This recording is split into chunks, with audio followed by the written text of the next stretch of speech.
Okay, so now we have three vectors, A, B, and C. They're all position vectors because they're coming from the origin. And we've got P as a midpoint from A to B, and Q as a midpoint from B to C. So our first question is figuring out what is OP and what is OQ.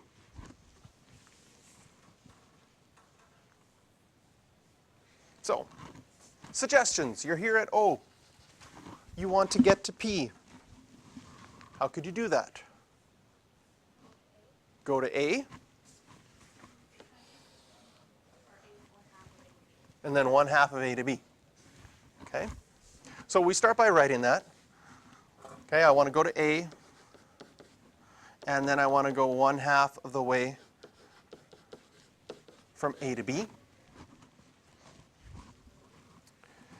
Can I write OA as one of our position vectors that we want to? Yes, that's just A. Can I write A to B? So if I wanted to go from A, if I'm starting at A and I want to go to B, can I use the paths that I have? Negative A plus B. Going this way, negative A plus B.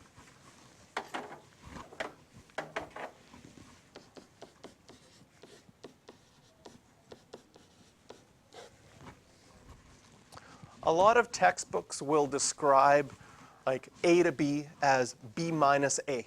You can see that negative A plus B is the same as B minus A. I like to write it this way because if you have a diagram, it's really, I'm starting at A. The first thing you would do is negative A, because you can see that. Not very many people would think, oh, I'll go way out here to B and then come back negative A and it should get me back to the same place. It would work, because if you did B first, that would be here, and then back to A would still work and get you to the same place.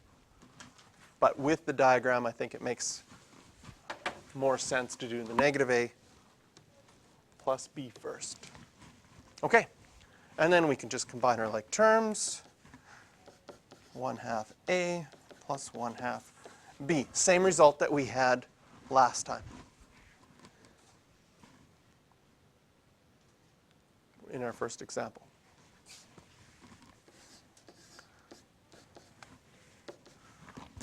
OQ, using similar ideas, can you see that it's going to be 1/2 of B plus 1/2 of C? And we could work through the exact same steps for O to Q as well.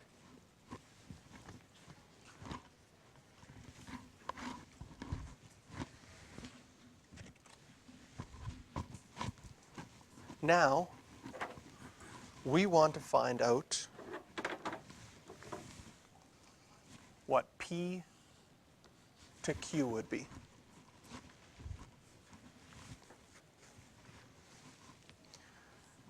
If you thought back to the math that we used to do, which was actually using coordinates and actually finding lengths and saying using an angle as direction, there'd be a lot of trigonometry you'd have to do and a lot of a squared plus b squared equals c squared to figure this out.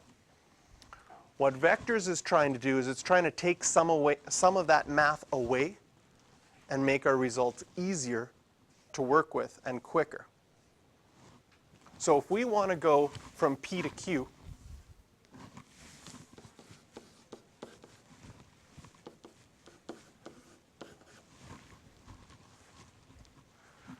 you could go from P to O,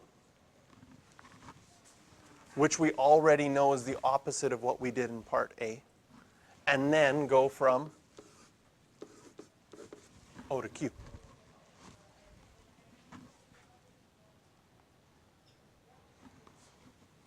Also tells you why it's not good to start at P and go back to P, right?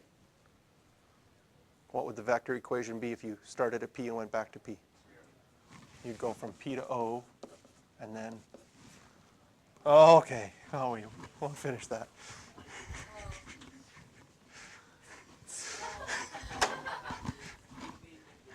Yeah. Because you get back to where you started, where you get back right where you started for, and probably just say, "Oh crap." Okay.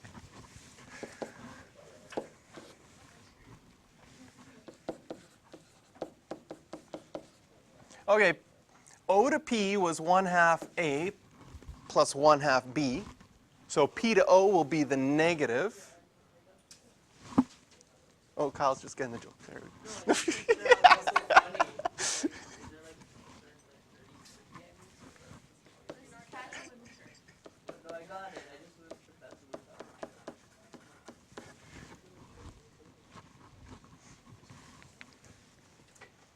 And we already know O to Q is 1/2 B plus 1/2 C. So putting this all together, we've got negative 1/2 A plus 1/2 C.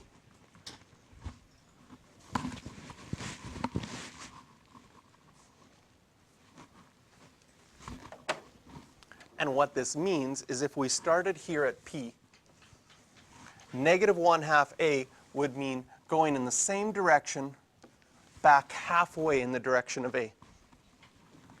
And once you did that, then going in the same direction of C and going half of its magnitude.